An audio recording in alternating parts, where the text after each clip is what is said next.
If you're anything at all like me, you always have several books on the go at once. And if you're exactly like me, you have 5 different book apps on your phone. And if you are me, you're not going to change anytime soon. But one thing I'm kind of working on right now is I'm trying to get rid of the YouTube voice. And I'm sure you know what I mean. There's a YouTube late night infomercial voice that a lot of people have that kind of slips into my videos every so often. And I try to kill it right away, but sometimes it gets right back in there. And I want it to kind of be like this, just, you and I just like chatting about books. Like you'd be in this room. I'm going to tell you about the fantastic books that I'm reading, and we're just going to have a conversation, right? But I'm not going to like sell you a 2015, Mazda 6 or something like that. So that's a secondary objective of this video. But I'm reading just a bunch of spectacular books right now, and I just want to share a few of them.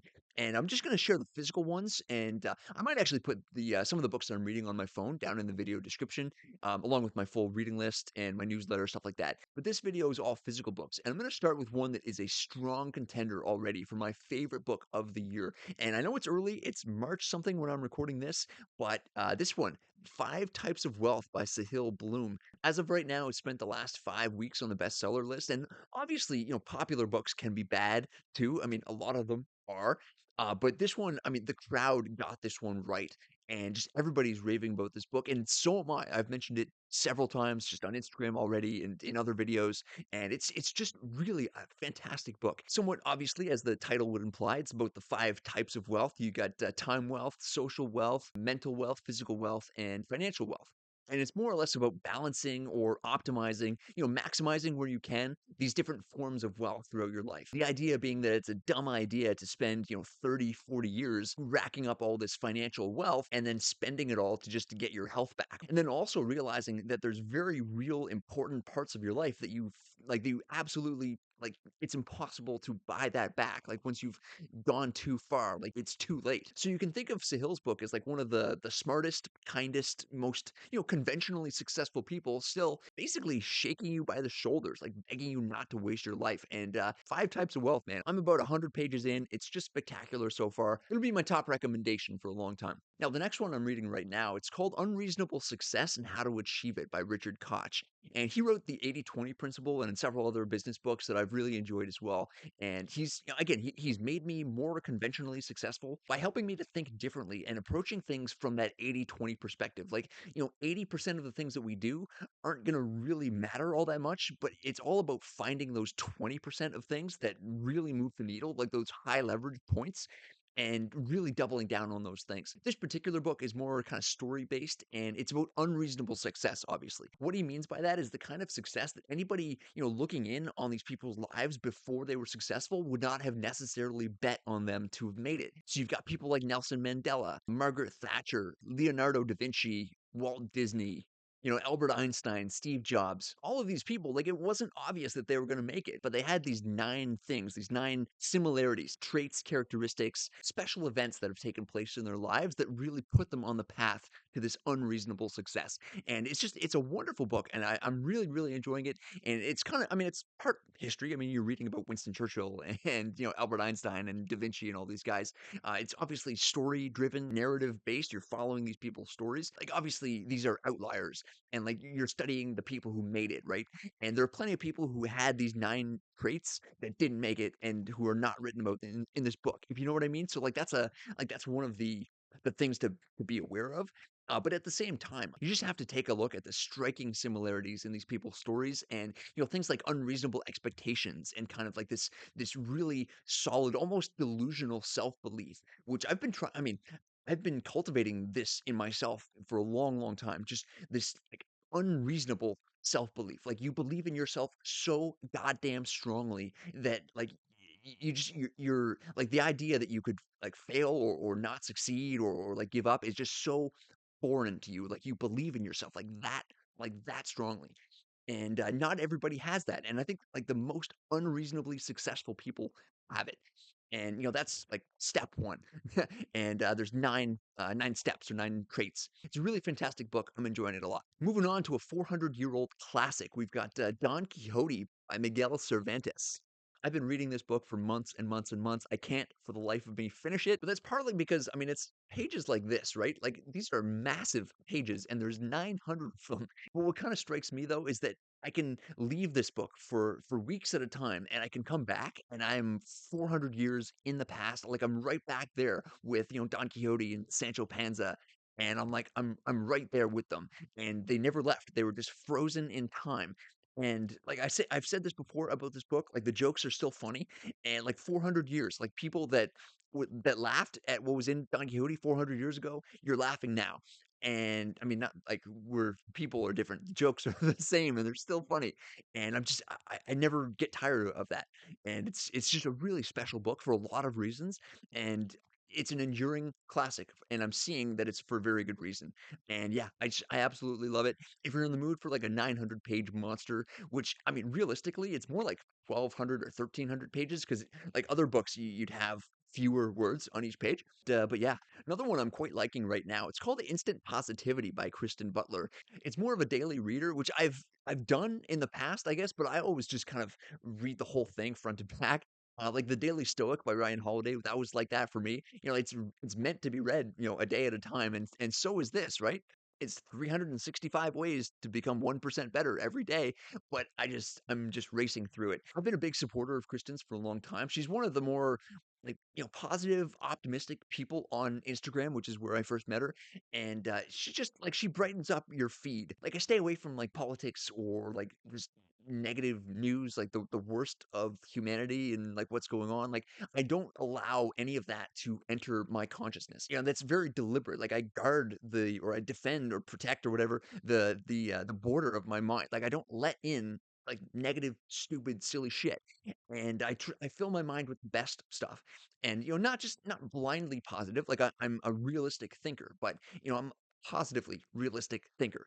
I want more, positive, optimistic people around me, and I want their thoughts and ideas, and I want to be exposed to them. I want to have them around me, or just like influencing me in a positive direction. And there are a few people like that, and one of them is definitely Kristen. So her book's really good. She's got another one called The Comfort Zone. That's also really good too. I'm also going to plug my newsletter really quick, and this book is appearing in it, and it's called A High Performing Mind by Andrew D. Thompson.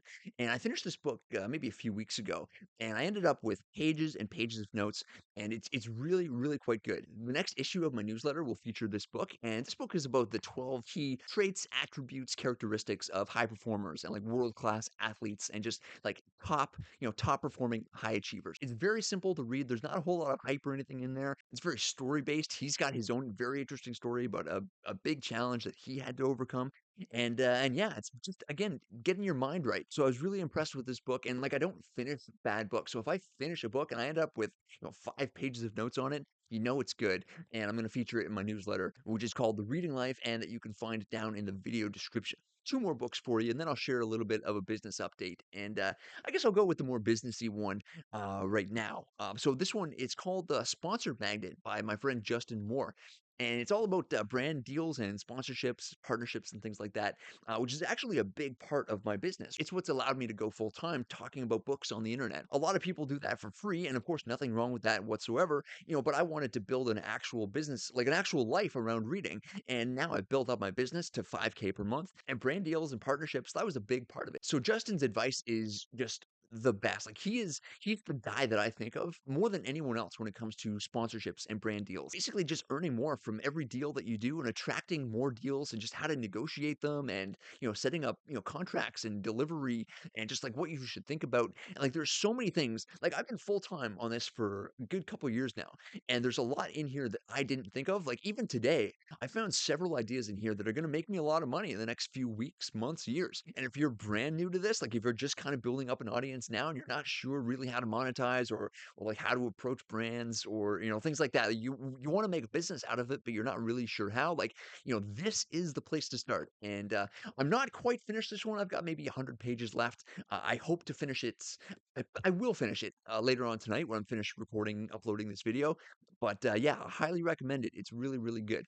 And that's not the business update I was talking about. That'll come right after this last book here. The last book, though, it's called The Library at Night by Alberto Manguel. My first introduction to Manguel's work was called A History of Reading, and it's one of my absolute favorite books about books. And it's just spectacular. I absolutely love this thing, and I say absolutely a lot. I also say phenomenal a lot, and it is both of those things. It is absolutely phenomenal. So a history of reading is exactly what it sounds like. It's a history of reading. This centers more around libraries themselves. I'm just now getting into it, but it's one I've been anticipating for a long, long time. And I'm not going to say absolutely.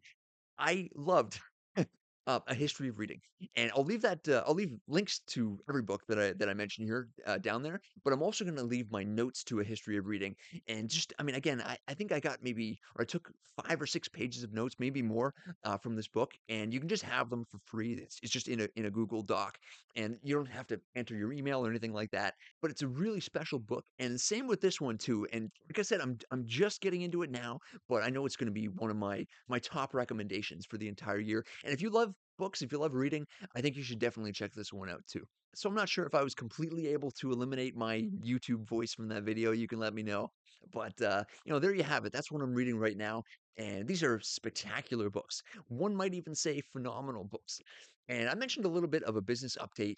I made two key hires in my business just recently. Without going into too many details, I did a little bit of a rebrand on my school community for creators. It's called Creator Launch Academy. Now, it used to be called the Competitive Advantage, and in one of the most quiet rebrands ever, I basically just I switched the name. That's it. Like almost literally nothing else has changed, but it kind of gives you a better idea of who exactly it's for. It's for educational content creators who want to scale their reach, revenue, and reputation, and basically grow an audience to 155,000 plus followers like I have, right? This is a full-time business for me. I earn a full-time income. I do very, very well. And so inside Creator Launch Academy, I break down all the steps, exactly how you can do it too, and not just about books. You can definitely monetize books and get paid to read. I know because I've done it. But that being said, it's also probably one of the hardest ways to monetize online. Like if you do almost anything else, you'll have an easier time of it, and I can still help you. Like the steps are the same. You have to approach it a little tiny bit differently. And it's the subtle difference between,